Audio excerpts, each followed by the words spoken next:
बिस्मिल्लाहिर्रहमानिर्रहीम, अस्सलाम वालेकुम। मैं हूं गुफरान अहमद चिश्ती और आप देख रहे हैं प्रोग्राम सियासत और रियासत। नाज़रीन, पाकिस्तान का सियासी पारा इस वक्त हाई है। पेशावर में पीडीएम का कामयाब जलसा, जिसमें बिलावल भुट्टो का कहना है कि हुकूमत जनवरी में घर जा रही है। मौलाना फजलुर रहमान कहते हैं कि अवाम हमारे साथ इस्तकामत के साथ खड़ी रहे, इस हुकूमत को घर भेज कर दम लेंगे। मरियम नवाज़ ने इस जलसे में खिताब से माजरत कर ली। वजह बनी उनकी दादी का इंतकाल, जो कि लंदन में नवाज शरीफ के साथ मुकीम थी। कोरोना के वार मुसलसल जारी हैं। बड़ी तेज़ी के साथ कोरोना फिर दोबारा से फैल रहा है, जिसकी वजह से वज़ीर-ए-आज़म पाकिस्तान ने मुल्क में दोबारा मुकम्मल लॉकडाउन का इंदिया भी दिया है। इन मौजू पर गुफ्तगू करेंगे। हमारे साथ स्टूडियो में मौजूद हैं सीनियर सहाफ़ी तजज़ियाकार खालिद मजीद साहब। बहुत शुक्रिया सर, आप हमारे प्रोग्राम में तशरीफ़ लाए। जी, बहुत शुक्रिया। अच्छा खालिद साहब, सबसे पहले बात करेंगे नवाज शरीफ की वालदा के इंतकाल पर, आप कुछ कहना चाहेंगे? बिल्कुल जी, माएँ तो माएँ होती हैं, घरों में रहमत होती हैं।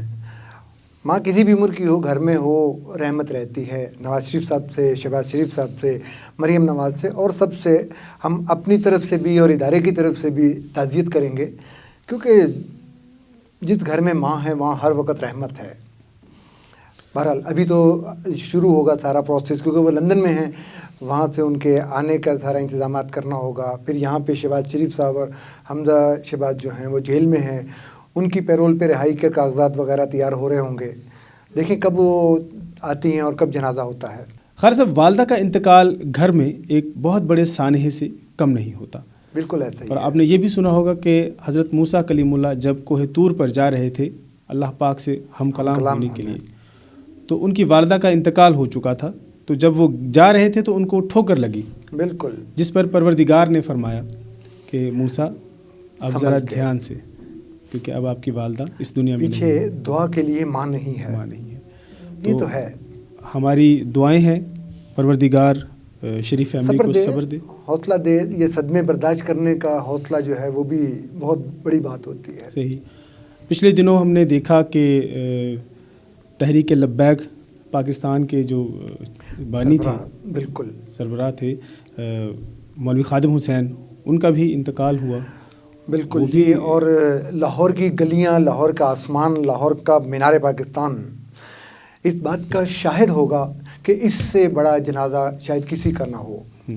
और यहीं पे हज़रत इमाम अहमद बिन हम्बल का वो बहुत बड़ा कौल है, वो याद आता है कि हमारे बाद हमारे जनाजे फ़ैसला करेंगे कि कौन हक़ पर है। तो ये अल्लाह बेहतर जानता है। लोगों ने जोक दर जोक और इतने तादाद, मतलब मैंने अपने होश में शायद इतना बड़ा जनाजा नहीं, बहुत जनाजे देखे, बहुत बड़े बड़े जनाजे देखे, लेकिन इस तरह पहली दफ़ा देखा। सही। पीडीएम का जलसा पेशावर में कामयाब रहा जी। लोगों की बड़ी तादाद उस जलसे में मौजूद थी। हुकूमत कह रही है कि वो जलसा नाकाम हुआ है, आप क्या कहते हैं?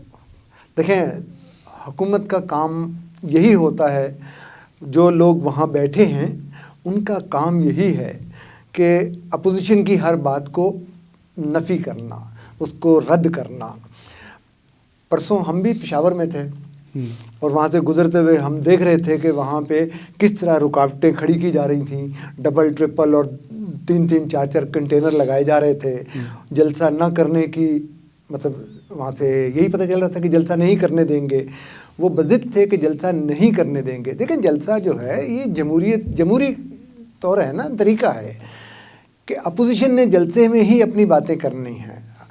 हर जगह आप कह रहे हैं कि जलसा नहीं होने देंगे, जलसा नहीं कर सकते।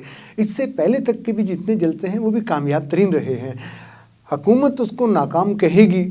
हुकूमत के जो लोग हैं, चाहे वो वजारत हो, इत्तलात की हो, चाहे और स्पोकमैन हो, उन्होंने तो यही कहना है कि जलसा नाकाम हुआ। लेकिन इसमें कोई शक नहीं है कि अभी तक पीडीएम के जितने जलसे हुए हैं वो वाकई जलसे थे और पता लगता था कि वहाँ पे लोग निकले हैं।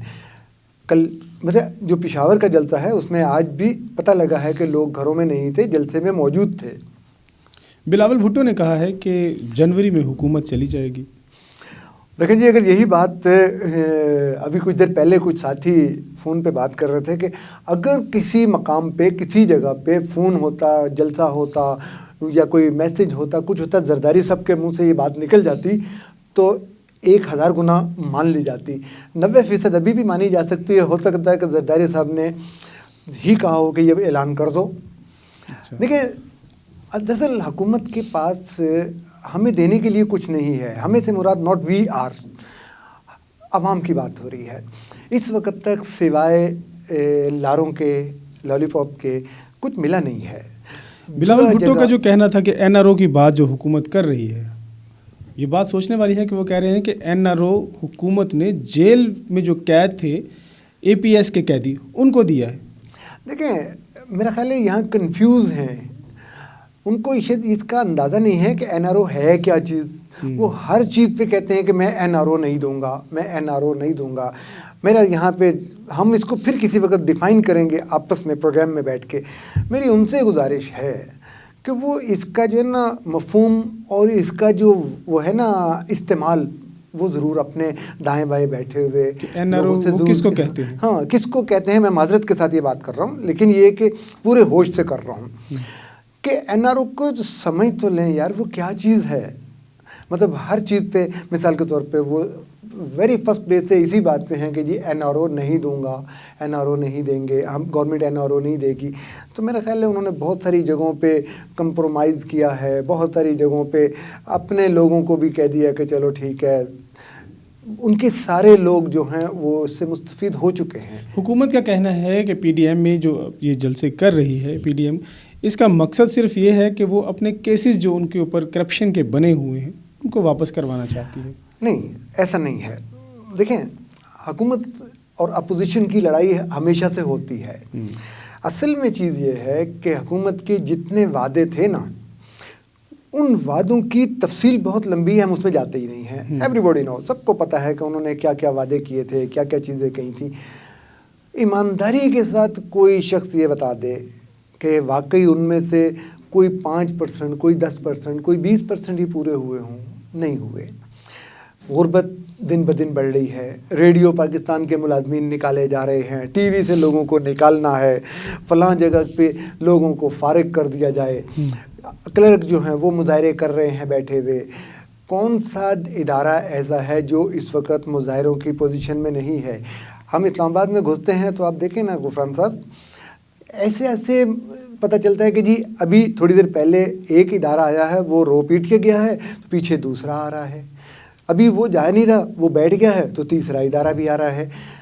बेरोज़गारी बढ़ रही है, साथ साथ महंगाई बढ़ रही है, गुड गवर्नेंस कहीं नज़र नहीं आ रही। अगर ये सब चीज़ों में से कोई भी चीज़, इलेक्शन के चौथे दिन डॉलरों की यहाँ पे रेल पेल होनी थी, हमें कुछ नज़र नहीं आ रहा। तो जब ये नहीं होता तो फिर अपोजिशन मैदान में आती है। मैदान में आई, आप ये देखें ना, गुजरांवाला का जलसा देखें, बाकी जलसे, कोई भी जलसा देख लें उठा के, उस जलसे में पब्लिक बहुत आई है। ये आप ना कहें कि जी जलसा नाकाम हुआ है। ये तो दिल के बहलावे की बातें हैं ना कि जी जलसे में कोई नहीं था। क्यों नहीं था? जलसे में नज़र आ रहे हैं लोग। आप तो इस हद तक वो थे कि जी आप तो फैज़ाबाद पे धरने की कवरेज आपने नहीं करने दी, और कल जो है आप देख लें कि जनाजे की कवरेज जो है वो देख के अल्लाह तो याद आ गया होगा ना। यही से प्रोग्राम का दोबारा आगाज़ करेंगे। नाज़रीन, प्रोग्राम में वक्त है एक शॉर्ट ब्रेक का, तो हाजिर होते हैं एक शॉर्ट ब्रेक के बाद।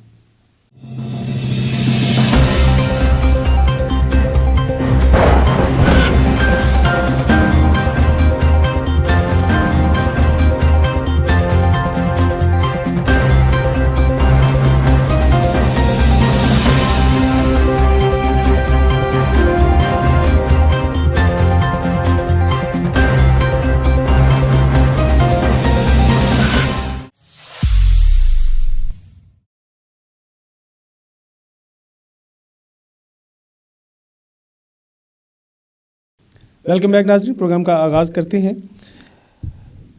फजलुर रहमान साहब ने कहा है कि अवाम हमारे साथ इस्तकामत के साथ खड़ी रहे, इस हुकूमत को घर भेज देंगे। अवाम खड़ी हो जाएगी। दुआ ये करें कि ये जो लीडरान हैं ना, सारी जमातें, ये मुत्तहिद रहें अपने सर्वाइवल के लिए। अगर ये लोग मुत्तहिद रहीं तो अवाम तो इतनी पिसी हुई है कि उनको घर की चीज़ें जो यहीं पैदा होती हैं वो ख़रीदने के लिए जान के लाले पड़े हुए हैं। वो महंगाई से इतने बेजार हैं, वो बाहर निकले हुए हैं और निकलते रहेंगे। मौलाना साहब का कहना ठीक है, क्योंकि आगे सर्दी होगी ना, सर्दी आनी है, جلسے کے شیڈول مل رہے ہیں. وہاں پنجاب میں محترمہ فرما رہی ہیں کہ جی ہم پنجاب میں جلسوں کی اجازت نہیں دیں گے. ابھی انہوں نے شیڈول دے دیے ہیں. KPK میں بھی جلسے کی اجازت تو حکومت کی طرف سے تو نہیں ملی ان کو. سر بات یہ ہے کہ جلسے کی طرف سے بات یہ ہے غفران صاحب کہ جلسے کی اجازت ایک لیگل پروسیس ہے. انہوں نے اجازت مانگی ہے آپ سے, آپ ان کو دے دیں. آپ کو بھی تو مدت اجازت ملی رہی ہے. ان کی جو ریزن ہے نہ دینے کی, وہ آپ سمجھ سکتے ہیں کہ کورونا بڑی تیزی سے پھیل رہا ہے. اچھا, وہ یہ کہتے ہیں, ان کا بھی کہنا سن لیں. وہ کہتے ہیں جی کہ جہاں اپوزیشن کا جلسہ ہوتا ہے وہاں پہ آپ کورونا لے لیتے ہیں. کورونا کا بہانہ کوئی اب ماننے کے لیے تیار نہیں ہے. اس میں کوئی شک نہیں ہے کہ کورونا کی لہر بہت شدید ہے. میں کل کی بات آپ کو بتاتا ہوں. کل پاکستان کی جو صورتحال تھی اس میں پچھلے 4 مہینے کا جو ریکارڈ ہے وہ کل ریکارڈ ڈے تھا. 2900 کے قریب تقریباً کیسز جو ہیں وہ رجسٹرڈ ہوئے ہیں یہ پاکستان میں ایک دن میں.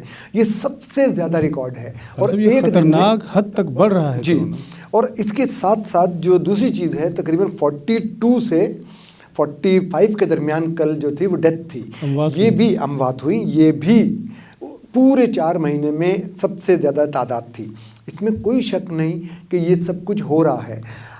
لوگ چاہتے ہیں کہ جی ہمیں ریلیف ملے, ہمیں آگے کوئی رستہ دکھانے والا ہو. لیڈران یہ چاہتے ہیں, ساری بڑی سیاسی جماعتیں یہ چاہتی ہیں کہ ہم لوگ باہر نکل آئے ہیں تو اب ہم نکلتے ہی چلے جائیں. اب وہ ظاہر ہے اب وہ کرونا کے لیے کوشش کرتے ہیں ماسک پہننے کی. سینیٹائزر کا ہو سکتا ہے استعمال نہ ہوتا ہو, لیکن میجورٹی جو ہے وہ ماسک پہن کے جلسوں میں بھی جا رہی ہے, جلوسوں میں بھی جانے ہونا. نہیں خالد صاحب, آپ نے یہ بات نوٹ کی ہے. حکومت نے یہ بھی کہا ہے کہ اگر کورونا پھیلا تو اس کی ذمہ دار اپوزیشن ہوگی اور ہم ان کے خلاف عدالت میں بھی جائیں گے.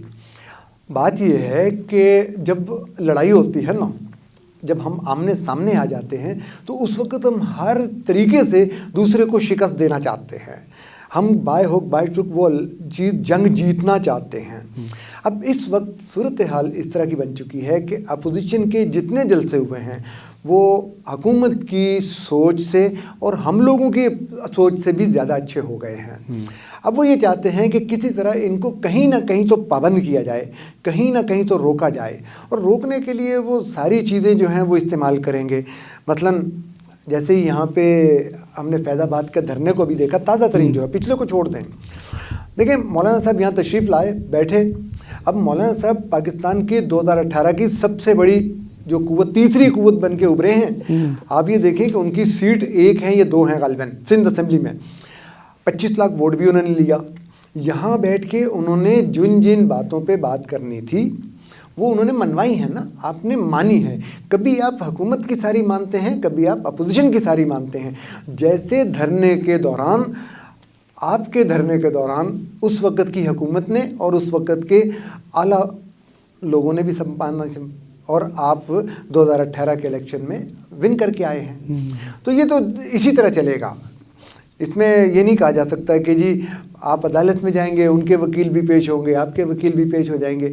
لیکن ابھی تک یہ نہیں ہوا کہ جلسے میں بیٹھے ہوئے لوگوں میں سے 1000 لوگ جو ہیں وہ ہاسپٹل پہنچے ہوں. ابھی تک ایسا نہیں ہوا. اچھا, مریم نواز جلسے سے خطاب نہیں کر پائیں. وہ موجود تو تھی وہاں پر جی, لیکن خطاب نہیں کر پائیں. اس کی وجہ یہ ہوئی کہ ان کی دادی کا انتقال. ظاہر ہے. دیکھیں یہاں پہ تو یہ اخلاقی باتیں ہیں نا کہ جب وہاں پہ وہ اتنا بڑا جلسہ کرنے کے لیے جلوس لے کے وہاں پہنچی کل وہ, بلکہ مجھے کل کا پتہ ہے کہ آج وہ صبح بلور ہاؤس میں بیٹھی ہوئی تھیں. وہاں کی وہ ساری میٹنگ جو ہے وہ ساری بلاول بھٹو بھی, وہ بھی, اور ہارون بلور صاحب کے گھر میں وہ تھے.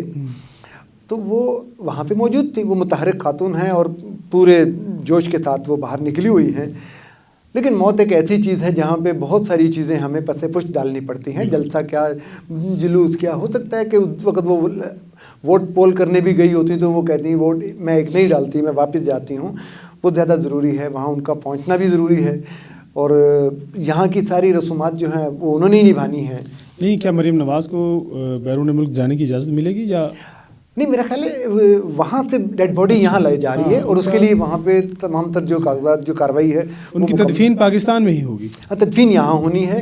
اسی لیے شہباز شریف صاحب کے اور حمزہ شہباز کی جو پیرول پہ رہائی کے ڈاکومنٹ جو ہیں, جو لیگل کارروائی ہے وہ تیار کر دی گئی ہے. بلکہ ہمارے جو وزیر جیل خانہ جات ہیں فیاض چوہان صاحب, ان کی اسٹیٹمنٹ ایک آ چکی ہے کہ جی وہ جیسے ہی ہمیں کوئی ان کی طرف سے درخواست ملتی ہے تو ہم فوری اس پہ عمل کریں گے. صحیح. اب یہ نہیں پتہ کہ ان کو کتنے دن کے لیے پیرول پہ رہائی ملتی ہے. صحیح. یہ ایک اخلاقی حق ہے, ان کو تدفین کرنے کے لیے اجازت حکومت کو دینی پڑتی ہے, وہ دیں یہ گے. بات ایک مطلب میں بتانا چاہوں گا ناظرین کو کہ ناظرین پاکستان میں تمام وزیر اعظم پاکستان, صدر پاکستان اور تمام سیاسی رہنماؤں نے نواز شریف کے ساتھ اظہار تعزیت کیا ہے ان کی والدہ کے انتقال پر. اچھا, فضل الرحمان صاحب کی بات کریں تو وہ اب کہہ رہے ہیں کہ حکومت سے عوام بہت تنگ ہے. بالکل تنگ ہے. اس میں تو اچھا اس میں تو غفران صاحب کوئی دو رائے نہیں ہے. آپ بعض جگہوں پہ ایسا ووٹر جس نے ووٹ دیا ہے پی ٹی آئی کو اور وہ اب یہ کہتا ہے, بلکہ ہم نے تو گلگت بلتستان کے الیکشن میں یہ دیکھ لیا کہ ایک صاحب جو ہیں وہ باقاعدہ آن مائک انہوں نے کہہ دیا کہ جی میں نے پہلے ہم نے ان کو ووٹ دیا تھا, انہوں نے پاکستان میں کچھ نہیں کیا, اب ہم یہاں ووٹ نہیں دیں گے. بہت سی جگہ پہ وہ بھی متاثر ہو رہے ہیں, وہ فیس نہیں کر پاتے نا بہت ساری جگہوں پہ. اور حکومت کے پاس اپنے پاس بھی, آپ کے سامنے بھی ہے, میرے سامنے بھی ہے, آپ بھی دیکھ رہے ہیں, کوئی ایسی چیز نہیں ہے کہ جس سے وہ مطمئن کر سکیں کہ دیکھو ہم نے یہ کیا ہے. بہت ساری جگہیں ایسی ہیں جہاں پہ وہ بلکہ مذاقاً لوگ کہتے ہیں نا کہ جی ہماری تختیوں پہ اپنے نام لکھ رہے ہیں. تو ایسا بھی ہوا ہے کہ جی بہت ساری تختیوں پہ انہوں نے دوبارہ افتتاح کر دیا ہے. ناظرین, آپ نے ہماری گفتگو سنی. حکومت بہتر کارکردگی دکھا رہی ہے یا نہیں, اس کا تو فیصلہ عوام ہی کر سکتی ہے. بلاول بھٹو کہتے ہیں کہ عوام نے اپنا فیصلہ سنا دیا ہے. یہ جلسہ ایک ریفرینڈم ہے جس میں عوام نے حکومت کو مسترد کر دیا ہے. مولانا فضل الرحمان کہتے ہیں کہ جنوری اس حکومت کا آخری مہینہ ہوگا. آپ بھی ہمیں اپنی قیمتی رائے ضرور دیجیے گا. اگلے پروگرام تک اجازت دیجیے. اللہ حافظ.